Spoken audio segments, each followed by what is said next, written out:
ଖ୍ରୀଷ୍ଟରେ ପ୍ରିୟ ଭାଇ ଏବଂ ଭଉଣୀମାନେ, ଆପଣମାନଙ୍କୁ ପ୍ରତ୍ୟେକଙ୍କୁ ଆନ୍ତରିକ ନମସ୍କାର।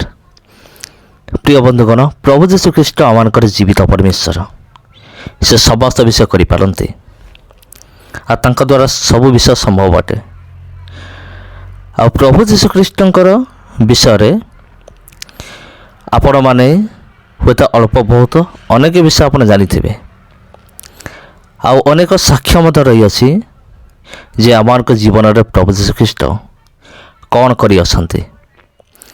ଏହି ବିଷୟକୁ ନେଇକି ଅନେକ ସାକ୍ଷ୍ୟ ରହିଅଛି, ଆଉ ଏତେ ସବୁ ସାକ୍ଷ୍ୟ ଅଛି ପ୍ରଭୁ ଯୀଶୁ ଖ୍ରୀଷ୍ଟଙ୍କ ବିଷୟକୁ ନେଇକି ଯାହା କେବେ ଗଣନା ମଧ୍ୟ କରିହେବ ନାହିଁ। ଅସଂଖ୍ୟ ସାକ୍ଷ୍ୟ ରହିଅଛି। ତେବେ ଆଜିର ଭିଡ଼ିଓରେ ମଧ୍ୟ ଆମେ ଏକ ସାକ୍ଷ୍ୟ ଶୁଣିବା, ଜଣେ ବ୍ୟକ୍ତି କିପରି ପ୍ରଭୁ ଯୀଶୁଙ୍କର ସ୍ୱର ଶୁଣିଲେ, ଦର୍ଶନ ପାଇଲେ ଏବଂ ସେ ମୃତ୍ୟୁ ମୁଖରେ ରକ୍ଷା ପାଇଲେ। ସେ ଯାଉଥିଲେ ଏକ ଟ୍ରେନ୍ ଲାଇନ୍ ଆଡ଼କୁ ସେ ଯାଉଥିଲେ, ଆଉ ଟ୍ରେନ୍ ଆସୁଥିଲା, ଆଉ ହୁଏତ ସେଦିନ ତାଙ୍କର ଅନ୍ତିମ ଦିନ ଥିଲା। କିନ୍ତୁ ପ୍ରଭୁ ଯୀଶୁ ଖ୍ରୀଷ୍ଟ ଆଶ୍ଚର୍ଯ୍ୟଜନକ ଭାବରେ ତାଙ୍କୁ ମୃତ୍ୟୁ ମୁଖରୁ ଉଦ୍ଧାର କଲେ। ଚାଲନ୍ତୁ ପ୍ରିୟ ବନ୍ଧୁଗଣ, ସେ ସାକ୍ଷ୍ୟକୁ ଆମେମାନେ ଶୁଣିବା। जय मसीह की, प्रेज द लॉर्ड। परमेश्वर का मैं धन्यवाद करता हूं कि आज उसके बच्चों के साथ में मिलकर उसके नाम की महिमा के लिए मैं अपनी गवाही पेश करना चाहता हूं। मेरा नाम है माइकल अय्यूब मोहम्मद कादर शेख और ये है मेरी पत्नी देबोरा माइकल। जय मसीह की। धन्यवाद प्रभाकर जी, आपने मुझे मौका दिया कि मैं अपनी गवाही के द्वारा लोगों तक ये बात संदेश पहुंचा सकूं कि मेरे जीवन में कैसे परमेश्वर ने अद्भुत रीति से काम किया। जैसे आपने सवाल पूछा कि मसीह में आने से पहले मैं एक कट्टर मुसलमान घराने शेख परिवार में मेरा जन्म हुआ। मेरे पिताजी बम्बई के परेल वर्कशॉप में रेलवे में फोरमैन करके काम करते थे और हमारा बहुत बड़ा कुटुंब था। 6 मेरी बहनें और हम 4 भाई मिलके 10 बच्चे हम थे। जब मैं करीब 7 साल का था उसी वक्त पता चला मेरे पिताजी रेलवे से रिटायरमेंट हो चुके हैं और उनकी बहुत ज़्यादा तबीयत ख़राब हो गई थी। तो हमें ये लगता था, हम ये सोचते थे शायद हो सकता है इतना बड़ा कुटुंब है, अभी रिटायरमेंट हो गया है, कैसे घर का खर्च चलेगा, कैसे आगे की ज़िंदगी चलेगी। तो उसकी वजह से शायद बीमारी होगी और हम लगातार उनका इलाज करते रहे। लेकिन धीरे धीरे हमको पता चला कि उनकी बीमारी ठीक ही नहीं हो रही थी। तो क्योंकि हमें ये इस बात का अंदाज़ा बिल्कुल नहीं था कि उनकी बीमारी शारीरिक बिल्कुल नहीं थी, उन्हें किसी ने जादू टोना किया था जिसे हम ब्लैक मैजिक कहते हैं। और उस जादू टोना के असर की वजह से वो बहुत ज़्यादा तकलीफ़ उन्हें सहनी पड़ी, खून की उल्टियाँ करते थे और हालत इस दिशा में पहुंच गई कि उनकी सारे दवाइयों में, इलाज में हमारा सारा पैसा खर्च हो गया और अंतिम समय ऐसा आया कि उनका मृतक शरीर हमारे घर में पड़ा था और हम उनके शव को ले जाने के लिए भी हमारे पास पैसे तक नहीं थे। आस पड़ोस के लोग आए और उन्होंने चंदा इकट्ठा करके किसी तरह से मेरे पिताजी का मृतक शरीर तो उठा लिया गया। लेकिन अब मेरे पास सबसे बड़ा सवाल ये था कि मैं आज के बाद मैं किसे अपने अब्बा पिता कहकर मैं पुकारूं। अक्सर अपनी माँ से मैं सवाल करता कि सबके तो पिताजी होते हैं, सबके अब्बा होते हैं, लेकिन मेरा पिता कौन है, मेरा अब्बा कौन है। और जब भी मैं देखता कोई पिता अपने बच्चों के साथ उसकी उंगली पकड़ के जा रहा है तो मुझे बहुत दुख होता। मैं रो रो कर मम्मी से आके बार बार यही सवाल दोहराता। सो इस तरह से हमारी ज़िंदगी की शुरुआत हुई और धीरे धीरे मैं बढ़ता गया। पैसे की कमी के कारण घर की हालत बहुत ख़राब थी।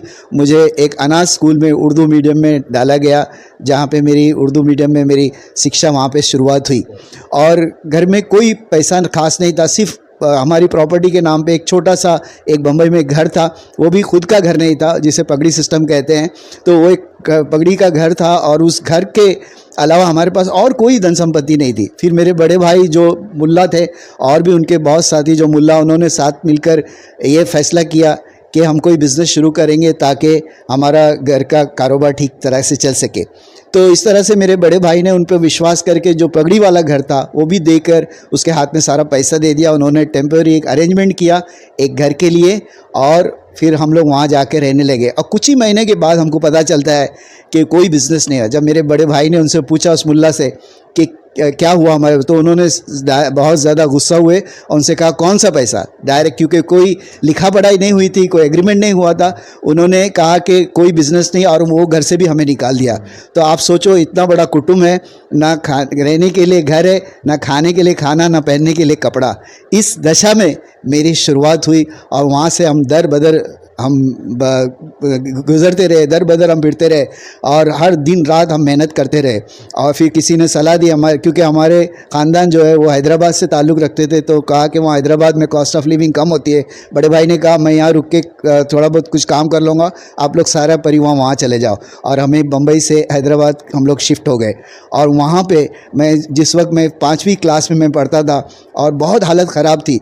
कई बार ऐसे लगता था कि घर का हालत इतनी कमज़ोर है। महीने में एक बार मेरे बड़े भाई 100 रुपये तनख्वाह हमारी मनी ऑर्डर भेजते थे सारे घर के खर्च के लिए, और जब वो आती नहीं थी मनी ऑर्डर, तो मेरी मम्मी पोस्टमैन की राह देख देख के कई बार बेहोश हो जाती। फिर मैंने सोचा कि कम से कुछ नहीं मैं कर सकता हूँ, तो कम से कम मैं एक घर का एक व्यक्ति का खर्च बचा दूँ और मैं कम से कम जाके अपने आप को ख़त्म कर दूँ। तो मैं कुएं में छलांग लगा कर मैं आत्महत्या करने की कोशिश की। लेकिन जब पानी में देखा तो अपनी माँ का अक्स नज़र आया। मैंने सोचा मैं तो इस दुनिया से चला जाऊंगा, लेकिन मेरी माँ का क्या होगा। इस तरह से वहाँ से वापस आया। फिर एक माचिस की फैक्ट्री में मैंने काम करने लगा। रात शाम के वक्त काम करता, दिन में स्कूल जाता। मुझे अभी भी याद है, मेरी पहली तनख्वाह पूरा हफ्ता मैंने काम किया था और मुझे सिर्फ एक हफ्ते की 24 पैसे मुझे सैलरी मिली थी। 25 पैसे का उस वक्त कॉइन सिक्का होता था जिसको हम चाराने कहते हैं।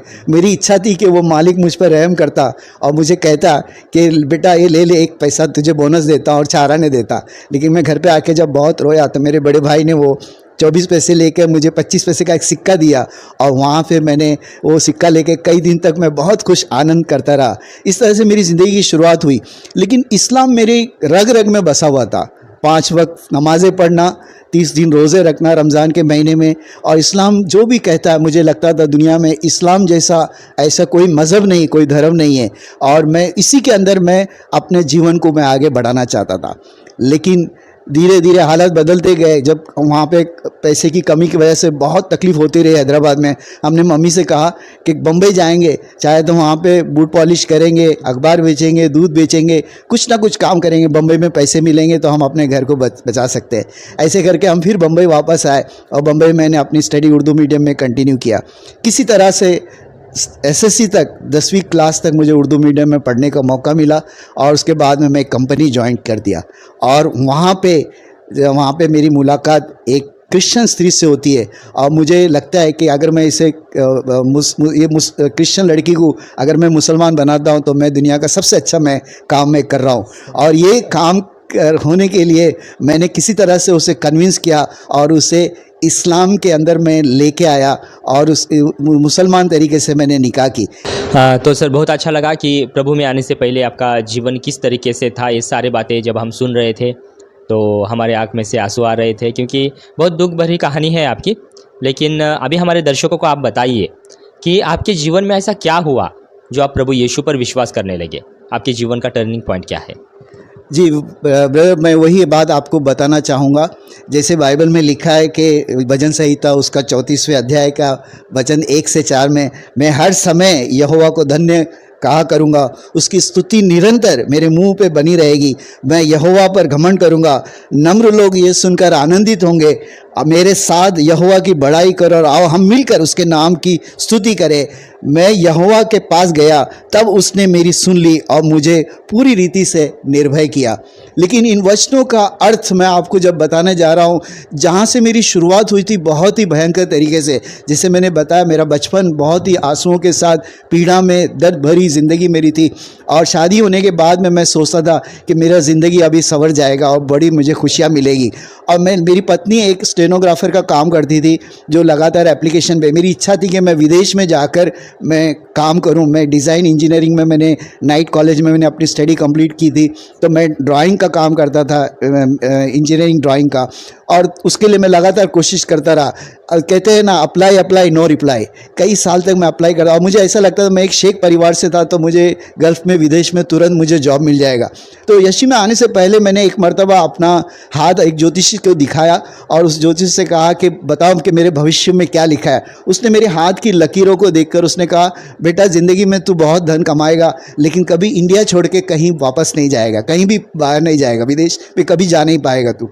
और ये बात मेरे जहन में बैठ गई थी और मेरी पत्नी लगातार इंटरव्यू के लिए एप्लीकेशन भेजती, मैं जाता, इंटरव्यू देता, हर जगह से नाकाम होता और मैं वापस आता निराश होके। तो एक नहीं, दो नहीं, 14 साल लगातार मैं कोशिश करता रहा लेकिन कहीं से भी मुझे कोई आश्वासन नहीं मिला।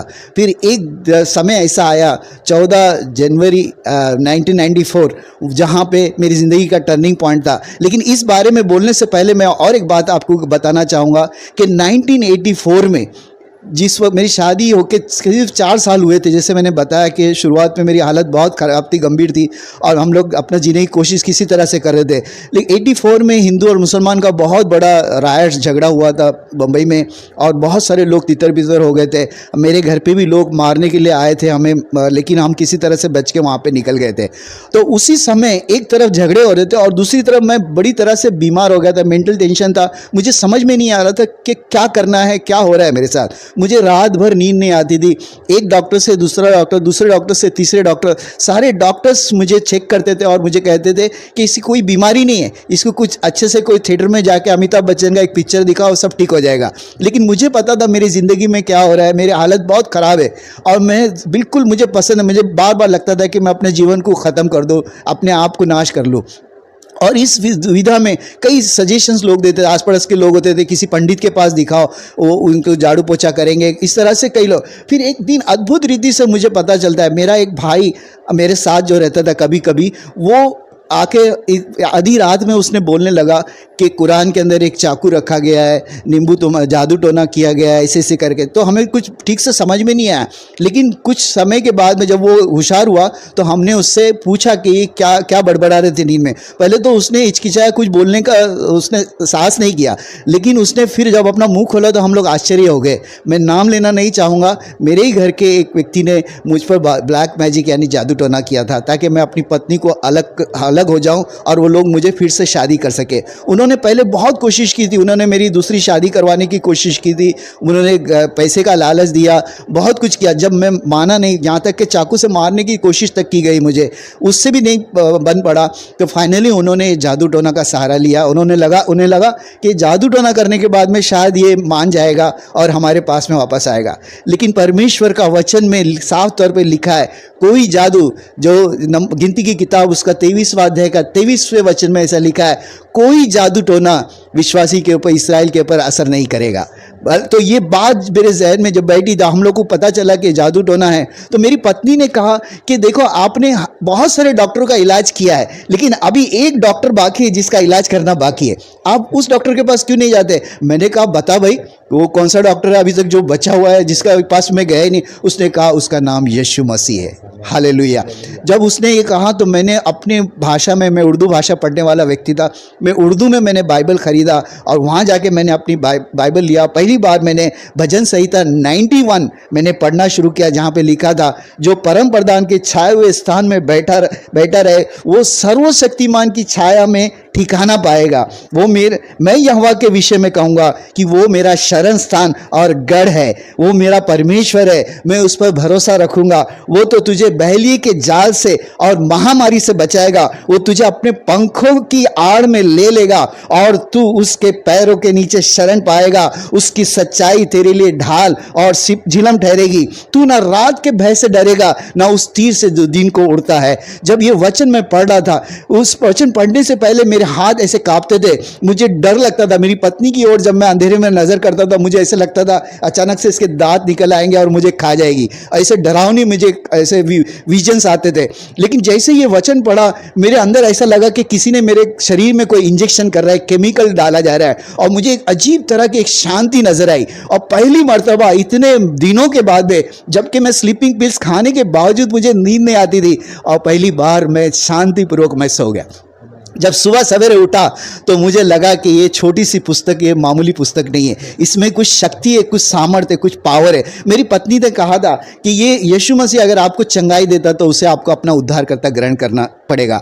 और ये बात मेरे जहन में अब तो थी, लेकिन जैसे चंगाई हुई मैंने और पढ़ने के पहले मैंने सिर्फ यही सोचा था कि यीशु मसीह भी कुरान का एक हिस्सा है, जिसे हम लोग हज़रत ईसा अलैहिस्सलाम के नाम से जानते हैं, जो एक शाफी है, शिफा देने वाला है, यानी चंगाई देने वाला, एक हीलर है। तो मैंने कहा कि बाइबल पढ़ना मेरे लिए कोई गलत नहीं है, और मैंने उससे वादा भी कर लिया था। लेकिन धीरे धीरे जब ये बात आगे बढ़ती गई तो अभी मेरे सामने एक बहुत बड़ा चैलेंज था कि यीशु मसीह को अपना उद्धारकर्ता ग्रहण करना है, अपना नजात दहिंदा ग्रहण करना है। लेकिन मेरी कुरान में ये बात को बिल्कुल बात मानती नहीं, क्योंकि कुरान की आयत में लिखा है कुल हुवल्लाहु अहद अल्लाहुस समद लम यलिद वलम यूलद वलम यकुल लहू कुफुवन अहद। तो ये मैं तो मस्जिदों में अजान देने वाला व्यक्ति था, 5 वक्त नमाज पढ़ने वाला व्यक्ति था, कुरान की आयतें पढ़ने वाला व्यक्ति था। ये बात जब कुरान जब साफ तौर पे कहती है खुदा का कोई बेटा नहीं है, ना उसके पिता का और बेटे का कोई रिलेशनशिप है, तो ये बात मेरे जहन में बहुत ज़्यादा हिट कर दी थी और मैं बहुत ज़्यादा परेशान था कि मैं आगे क्या करूं, कैसे इस यीशु मसीह को अपना उद्धारकर्ता ग्रहण करूं। तो धीरे धीरे धीरे ये बात 84 में मैं बीमार हुआ, चंगाई हुई, और 84 से लेके 1988 तक 4 साल तक लगातार मैं स्ट्रगल करता रहा इस्लाम और क्रिश्चियनिटी के बीच में। मुल्लाओं से सवाल करता, पादरियों से सवाल करता, हर कोई सवाल से मेरे तंग आ जाते, और अंत में सिर्फ यही कहते हैं कि आपके प्रश्नों का उत्तर हम दे नहीं सकते, आपका प्रश्न का उत्तर सिर्फ परमेश्वर ही दे सकता है। आपको पता है मुसलमान लोग कुरान पढ़ते हैं, ज़्यादा से ज़्यादा मुसलमानों को मैं ये बात सच कहता हूँ, उनको अरबी का मतलब मालूम नहीं होता है, क्या पढ़ें उन्हें समझ में नहीं आता, लेकिन तर्जुमा है, हम चाहे तो पढ़ सकते हैं। तो एक मरतबा मैं कुरान अपनी उर्दू भाषा में मैं ट्रांसलेशन पढ़ रहा था, जहाँ पे लिखा था कि अगर हज़रत ईसा अल मसीह के बारे में आपको ज़्यादा जानकारी चाहिए तो आप इंजील पढ़िए। इंजील का मतलब क्या है? बाइबल। जब मैंने बाइबल खोल के मैंने देखी कि वहाँ जहाँ पे लिखा था प्रेरितों के काम उसका 4 अध्याय 12वें वचन में लिखा था, आसमान के नीचे और ज़मीन के ऊपर कोई दूसरा नाम नहीं है जो हमें उद्धार दे सके, नजात दे सके। और यूहन्ना रचित सुसमाचार उसका 14 अध्याय के 6 वचन में क्या लिखा है? मार्ग, सत्य और जीवन मैं ही हूँ। अक्सर लोग है ना ही शब्द को भूल जाते हैं, मैं मतलब और बहुत सारे हैं उसमें से एक ये नहीं, मैं ही, वही ही शब्द को कभी भूलना नहीं चाहिए। तो ये जैसे ये वचन मैंने पढ़ा मेरा जहन खुल गया और मैंने अपना यीशु मसीह को अपना उद्धारकर्ता ग्रहण किया। और मुझे ये भी पता चला गिनती की किताब में, जैसे मैंने शुरुआत में बताया 23 का 23 में लिखा है, निश्चय कोई मंत्र याकूब पर नहीं चल सकता और इस्राएल पर भावी कहना कोई अर्थ नहीं रखता, परंतु याकूब और इस्राएल के विषय में अब ये कहा जाएगा कि ईश्वर ने क्या ही विचित्र काम किया है। तो ये परमेश्वर ने मेरा जादू तो ना निकाल के मेरे जीवन को पूरी तरह से बदल दिया। अब उस वक्त और एक मेरे पास सामने मसला था, मैं उस वक्त घनसोली एरिया में रहता था, यहाँ पे दूर दूर तक कोई चर्च नहीं था, 10-12 किलोमीटर के आसपास कोई चर्च कलीसिया नहीं थी। तो मेरे बगल में एक मराठी व्यक्ति था जिससे मैंने पूछा कि भाई आसपास कोई चर्च है या किसी पास्टर को जानते हैं? उसने कहा मैं तो नहीं जानता, लेकिन मेरी कंपनी में कुछ क्रिश्चियन लोग हैं, उनसे मैं पता करूँगा। तो इसलिए उसने एक फ़ोन नंबर दिया जो हमें फ्री मेथोडिस्ट चर्च मुंबई का अंधेरी में एक पास्टर विलियम जॉन करके थे, उनका नंबर मिला और उन्होंने कहा कि ये नंबर पे आप कॉल करो, आप उनसे क्रिश्चियनिटी के बारे में बात कर सकते हैं। तो मैंने पास्टर जी को फ़ोन लगाया, विलियम जॉन को, और उनसे कहा मेरा नाम मोहम्मद अयूब मोहम्मद कादर शेख है, मुझे बपतिस्मा लेना है। वो पास्टर जी एकदम से हैरान हो गए, कौन सा टेररिस्ट आ गए नया, बहुत परेशान हो गए। तो भी मैंने कहा आप चिंता ना करो पास्टर जी, मैं यीशु मसीह के बारे में मैं जानता हूँ, मुझे बपतिस्मा है। उन्होंने कहा ऐसी बात नहीं है, आप आओ मैं आपको बताऊंगा और उसके बाद में बपतिस्मा के बारे में हम लोग बात करेंगे। तो इस तरह से 1 जनवरी 1988 में बपतिस्मा के लिए मुझे बुलाया गया। वहाँ जाके मैंने देखा पवई लेक में एक लंबी कतार है, लाइन लगी हुई है, लोग जा रहे पानी में डुबकियाँ मार रहे हैं, बाहर निकल रहे। मैंने अपनी पत्नी से कहा ये सब क्या ड्रामा है, मुझे कुछ अच्छा नहीं लग रहा, हम लोग जाएंगे, चलो आराम से बम्बई थोड़ा घूम के वापस आएंगे। उसने कहा याद करो आपने वादा किया था, आपने प्रॉमिस किया था कि यीशु मसीह आपको चंगाई देगा तो आप बपतिस्मा लेंगे। तो इस तरह से मैंने कहा चलो ये विधि भी पूरी कर लेते। तो जिस वक्त ये मोहम्मद पानी में जा रहा था तब तो मोहम्मद था, लेकिन बाहर निकलते ही माइकल बन गया। Hallelujah, praise the Lord. और उसके बाद से शांति मेरे जीवन में अद्भुत रीति से काम करना शुरू किया, एक आत्मविश्वास मेरे अंदर आया, मेरी हेल्थ अच्छी होती गई। तब तक हमारी पहली बेटी हो चुकी थी जिसका नाम हमने शबाना रखा था। 1980 में हमारी शादी हुई थी, 81 में मेरी पहली बेटी बेटी हुई, उसका नाम हमने शबाना रखा था। और हमारे जीवन इस्लामिक तरीके से फिर निकल कर हमने उसका दूसरा बाद में यीशु में आने के बाद में उसका नाम हमने मेरी कर दिया, मेरी माइकल के नाम से अभी वो जानी जाती है। फिर 1988 में जनवरी में मेरा बपतिस्मा हुआ और 88 में जिस सितंबर में मेरी दूसरी बेटी पैदा हुई जिसका नाम हमने सारा माइकल रखा। वो तो क्रिश्चियन घराने में पैदा हुई। तीसरी बेटी बाद में उसका नाम रेबेका है।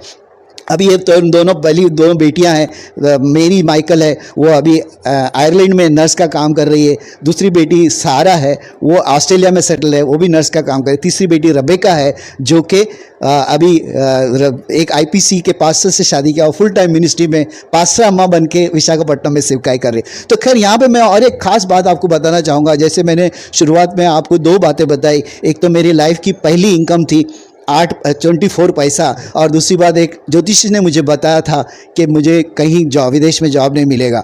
तो मैं अप्लाई करते करते इस तरह से थक गया था कि कहीं फिर ऐसा होने लगा कि एक मर्तबा मैं इंटरव्यू के लिए जाता ही नहीं था और वापस आके वो अपनी पत्नी को झूठ बोलता था कि जाके आ। और आपको पता है पत्नियां अपने पति का झूठ पकड़ने में बहुत एक्सपर्ट होती है। तो जैसे वो देखती मुझे पहचान लेती और बोलती कि आपने आज झूठ बोला है। और मैं क्योंकि तंग आ चुका था। फिर एक समय ऐसा आया 24 दिसंबर 1994 जब मेरी और मेरी पत्नी का क्रिसमस का दिन था, दिन भर झगड़ा हुआ। उसने कहा कि आप बहुत निकम्मे हो, आप किसी काम के नहीं हो, आपसे कुछ भी नहीं होने वाला, ऐसे करके उसने मुझसे झगड़ा किया। और मैंने कहा जब भी फिर ये बातें हुई तो मैं भी बहुत दुखी हुआ। क्रिसमस का दिन आपको पता है ज़्यादातर लोग जश्न मनाते हैं, लेकिन उस दिन हमारे यहाँ उपवास प्रार्थना थी। सारा दिन हम लोग झगड़ते रहे और शाम के वक्त मैं अपने घुटनों के बल अपने कमरे में अपने आप को बंद कर दिया और वहाँ जाके घुटने टेक कर मैंने रो रो के परमेश्वर से प्रार्थना की। मैंने कहा प्रभु देख, ये ज्योतिष कहता है कि तेरे हाथ की जो लकीरें हैं उसके डिज़ाइन के मुताबिक तू कभी इंडिया के बाहर नहीं जाएगा। मैंने कहा प्रभु तूने मुझे प्रोफेशन दिया है ड्राइंग का, मेरी मर्जी है जहाँ मैं ड्राइंग लाइन रेखा खींचूँ और मैं ड्राइंग अपनी मर्जी से बनाऊँ। मैं ये बात को मानता हूँ अगर ज्योतिष मेरे हाथ के डिज़ाइन देखकर मेरा भविष्य बताता है, लेकिन ये डिज़ाइन बनाने वाला तो ज्योतिष नहीं है, वो तो तू है।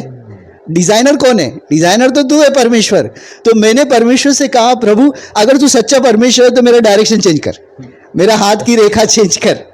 ये बात बोलकर मैं वहां से आया और रूम के बाहर आके मैंने अपनी पत्नी से कहा अगले क्रिसमस को मैं तेरे साथ नहीं रहूंगा और तू रो रो के मुझे याद करेगी।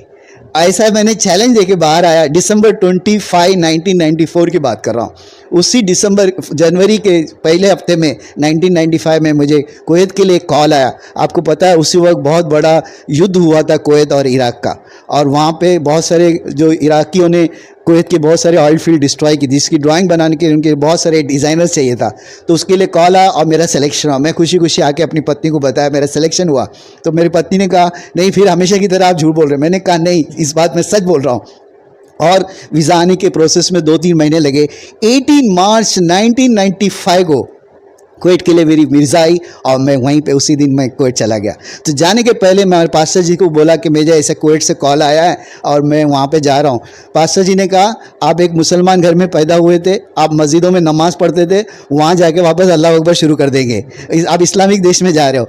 मैंने कहा पास्टर जी जो परमेश्वर इंडिया के ऊपर रूल करता है क्या वो परमेश्वर कुवैत पर रूल नहीं करता? हमारा परमेश्वर इंटरनेशनल परमेश्वर है। ऐसे करके मैंने पास्टर जी को बोला और वहाँ मेरे कुवैत में मेरा असाइनमेंट हुआ और प्रभु की दया से वहाँ जाकर मुझे इतना ज़्यादा आत्मिक उन्नति करने का मौका मिला। वहाँ पे अच्छी अच्छी कलीसियाएँ मिली गल्फ़ में, और वहीं पे मेरी पूरी सिस्टमेटिक बाइबल स्टडीज़ हुई। वहाँ पे मैं इवेंजलिज्म मैंने शुरू किया, गवाही देना शुरू किया, और प्रभु की दया से मैं एक के बाद करके मैं वहाँ पे आगे बढ़ता गया और आज प्रभु की दया से प्रभु की सेवकाई में मैं आगे बढ़ रहा हूँ। तो देखा दोस्तों आपने कि सर ने किस तरीके से उनकी गवाही आप हमारे साथ, हम सब के साथ उन्होंने शेयर किया, और काफ़ी अच्छा लग रहा था क्योंकि वो एक मुस्लिम परिवार से होकर प्रभु में किस तरीके से वो आगे बढ़ रहे थे और कदम कदम पे प्रभु यीशु उनके साथ में था। आइए सर के लिए हम लोग एक दूसरा सवाल पूछते हैं। तो सर हमारे दर्शकों को बताइए कि आप प्रभु में बढ़ते वक्त आपके कुछ ऐसे अनुभव या फिर ऐसे कुछ प्रभु ने आपके जीवन में किए हुए चमत्कार या फिर कुछ ऐसे बातें जो असंभव को प्रभु संभव करता है, इस सारे थोड़ा सा अनुभव और थोड़ा सा शेयर कीजिए। जी बिल्कुल प्रभाकर भाई, मैं आपसे बात शेयर करना चाहूँगा कि हमारा परमेश्वर अद्भुत और चमत्कारी काम करने वाला परमेश्वर है। और मैंने जैसे आपको सबसे पहली बात तो मैंने बताया कि किस अद्भुत रीति से जहाँ पे मैं मरने पर था, मैं कोई डॉक्टर मेरा इलाज कर नहीं पाए, वहाँ पे एक जादू टोना के असर से परमेश्वर ने मुझे बचाया। वचन पढ़ने के द्वारा मुझे चंगाई दी और बहुत ज़्यादा आशीषें भी दी। और मैंने आपको ये भी बताया कि एक ज्योतिष ने मेरा हाथ देखकर मुझे कहा था कि मैं हिंदुस्तान छोड़ के कभी नहीं जाऊँगा। पर प्रभु ने मुझे बड़े अच्छे तरीके से कुवैत में लेके गया और उसके बाद में मैं ओमान में काम किया और 22 साल, एक दो नहीं 22 साल परमेश्वर ने मुझे गल्फ़ में काम करने का मौका दिया। और मेरी अंतिम जो सैलरी मुझे परमेश्वर ने दिया था, मैं बात खास तौर से बताना चाहता हूँ, 2,40,000 रुपये मेरी मंथली सैलरी मुझे मिलती थी। आप सोचो मेरी पहली इनकम 24 पैसे थी। अभी 24 पैसे और 2,40,000 में कितने ज़ीरो, शायद आप लोगों को कैलकुलेटर लगेगा। तो ये परमेश्वर, अब सवाल ये है कि मैं ये परमेश्वर की इसलिए उपासना करूं कि परमेश्वर ने मुझे आशीष किया। वैसे अगर दुनिया में अगर सिर्फ पैसा ही चाहिए, धन दौलत चाहिए, बहुत सारे तरीके पैसा कमाने के, लेकिन ये सिर्फ पैसे के लिए है या शारीरिक हमारी आशीषों के लिए नहीं। परमेश्वर अनंत काल का जीवन का वारिस मुझे बनाया। मुझे अपना आपको मैंने पता था, मैंने आपको शुरुआत में भी बताया कि मैं हर बार मैं तरसता रहा कि मैं किसे अपना अब्बा पिता कह के पुकारूं। जब भी मैं देखता किसी बच्चे को अपने पिता के साथ जाते हुए, तो वो मेरी आंखें हमेशा भर आती। एक दिन मैं ओमान में आराधना में कर रहा था और उस वक्त मुझे यीशु मसीह का दर्शन हुआ, जहाँ पे यीशु मसीह ने मुझे गले लगा, उससे कहा कि तू मेरा बेटा है। और उस यीशु मसीह का दर्शन पाकर मेरे जीवन का जो दुख था, अपना पिता किसे कहकर बुलाऊं, उस वक्त मेरा दुख वहाँ पे दूर हुआ। मेरा अगर शारीरिक पिता जिंदा भी होता तो शायद मेरे लिए इतना कुछ कर नहीं पाता जितना मेरे आसमानी बाप ने किया।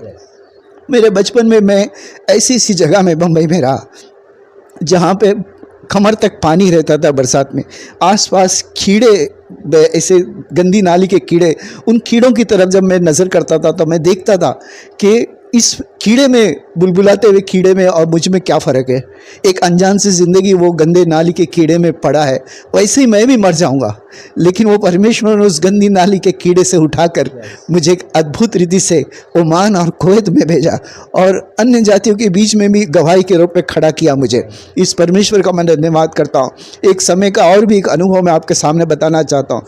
एक मरतबा मैं रेलवे लाइन पे बम्बई, यहाँ पे जिस वक्त शुरुआत में थाना में ब्रिज नहीं था, तो हम लोग चल के ट्रेन के रेलवे ट्रैक से, कलवा से लेकर थाना तक रेलवे ट्रैक पे चल के जाते थे। वहाँ पे एक क्रिक ब्रिज है, आपको पता है, क्रिक ब्रिज के अंदर दो पटरियों के बीच में एक लोहे की एक पटरी होती है, लंबी फल्ली होती है, जिसके ऊपर चल के हम जाते हैं।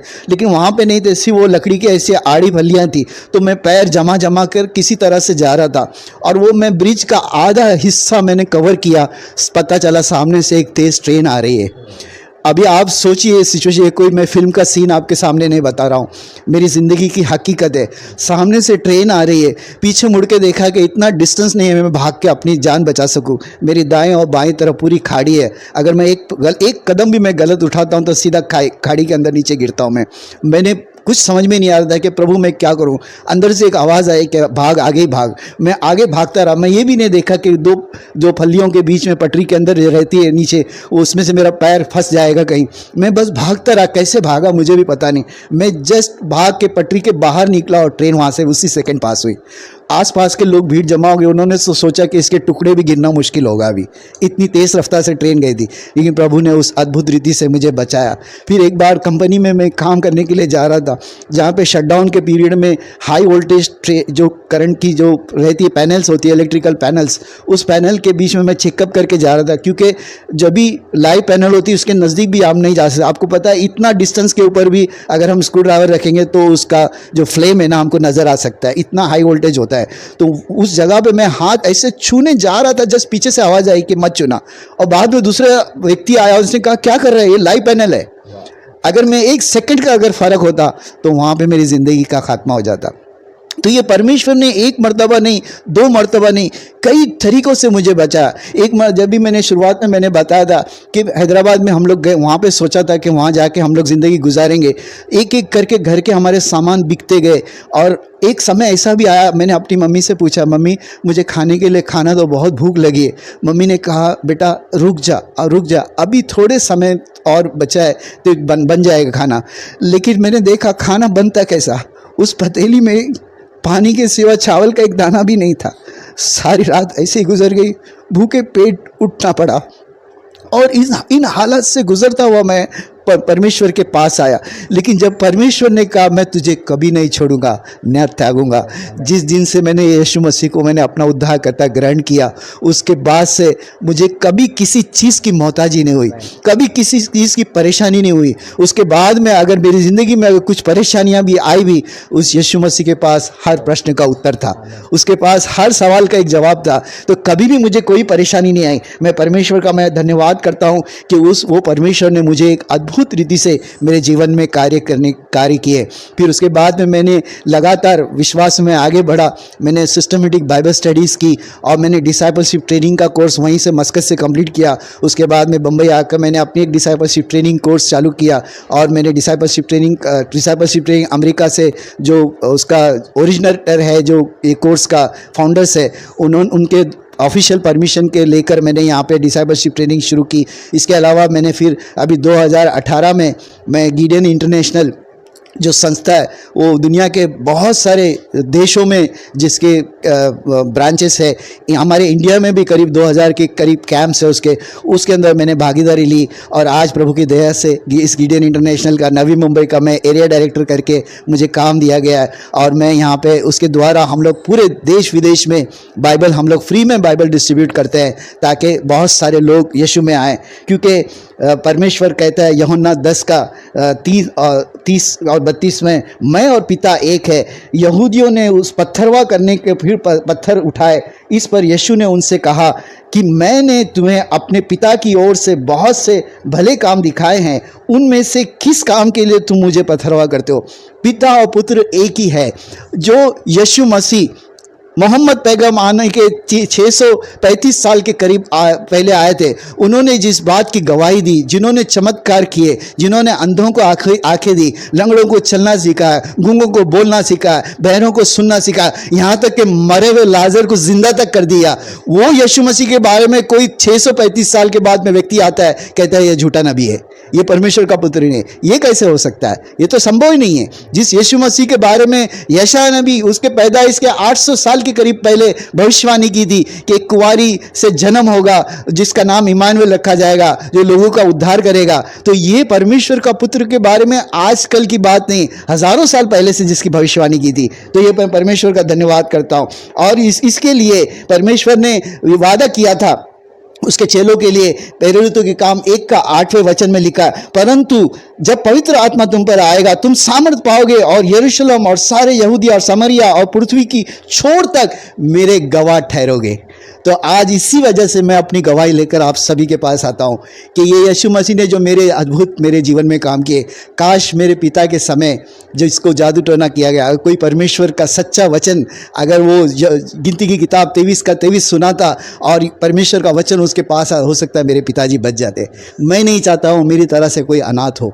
मैं नहीं चाहता हूँ कि बिना उद्धार पाए लोग नरक के रास्ते में जाए। मैं नहीं चाहता हूँ कि कोई दुख उठाए, क्योंकि परमेश्वर ने कहा है, ऐ बोझ से दबे हुए लोगों मेरे पास आओ, मैं तुम्हें विश्राम दूंगा। इस पूरी जिंदगी में कहीं भी विश्राम नहीं है। आप चाहे लाखों करोड़ों रुपए कमा लो, धन संपत्ति बना लो, आप ढेर सारे आप अपने लिए आशीष प्राप्त कर लो इस धरती की, लेकिन आपको अनंत काल का जीवन का वारिस कोई नहीं बना सकता, क्योंकि आसमान और पृथ्वी के नीचे दूसरा कोई नाम है ही नहीं जो हमें उद्धार दे सके, नजात दे सके। तो इस परमेश्वर की उपासना क्यों नहीं करूं?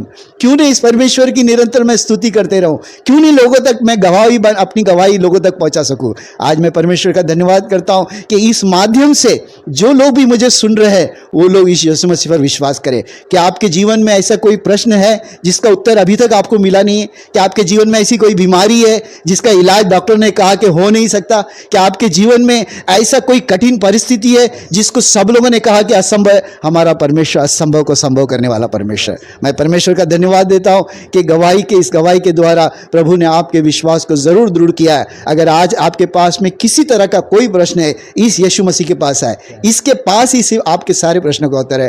खासतौर से मैं भाई प्रभाकर सूर्यवंशी का धन्यवाद करता हूं कि इन्होंने मेरे पास आकर इतना कष्ट लेकर इस गवाही को रिकॉर्ड करने के लिए, उनके भाई के साथ आकर इस गवाही को रिकॉर्ड किया। इसके लिए मैं परमेश्वर का और आप सभी का धन्यवाद करता हूं। Thank you. आज आपने आपने मेरी गवाही सुनी है और मुझे विश्वास है इस गवाही के द्वारा प्रभु ने आपका ज़रूर विश्वास और प्रोत्साहन किया होगा। अगर आपको भी अगर गवाही देना है तो इस रोशनी प्रोडक्शन के ज़रिए जो स्क्रीन पर आप जो नंबर देख रहे हैं उस नंबर पर आप ज़रूर आप अपनी गवाही भेज सकते हैं। और ये बात मैं अपनी तरफ ओर से बताना चाहूँगा, यही बात सुनकर मैंने जब एक गवाही रोशनी प्रोडक्शन की देखी और एक व्यक्ति की, उसी वक्त मैंने ये नंबर नोट किया और भाई को बोला अगले 2 दिन के अंदर आज मैं अपनी गवाही आप लोगों के सामने पेश कर रहा हूँ। तो आप भी कृपया करके खामोश ना बैठिए, इस रोशनी प्रोडक्शन को लाइक कीजिए, सब्सक्राइब कीजिए और लगातार गवाहियों के द्वारा अपने विश्वास को बढ़ाइए और लोगों को भी बताइए। इस तरह से हम लोगों को आपसी में आने के लिए एक प्रोत्साहन दे सकते हैं। धन्यवाद। जैसे मैंने आपको शुरुआत में बताया कि एक ज्योतिष को मैंने अपना हाथ दिखाया था, जिन्होंने मेरी हाथ की रेखाएं देखकर मेरा भविष्य बनाया था। असल में सबसे बड़ी आश्चर्य की बात यह है कि ज्योतिष को अपना भविष्य खुद का पता नहीं होता है। वो रोड के किनारे बैठा होता है, लेकिन वो हमारा भविष्य तय करने वाला कौन होता है। और परमेश्वर ने इस अद्भुत रीति से मुझे इस ज्योतिष की विद्या को पूरी तरह से नष्ट कर दिया। परमेश्वर, जैसे मैंने प्रार्थना की, प्रभु अगर सचमुच अगर कोई ऐसी ज्योतिष की विद्या है भी तो मेरे हाथ की लकीरें बदल दे। परमेश्वर ने मेरे हाथ का डिज़ाइन ही चेंज कर दिया और मुझे अद्भुत रीति से जो व्यक्ति 24 पैसे कमाया था उसको 2,40,000 की सैलरी देकर बड़ी अद्भुत रीति से ऊपर उठाया। तो इस परमेश्वर का विशेष धन्यवाद हो। Thank you.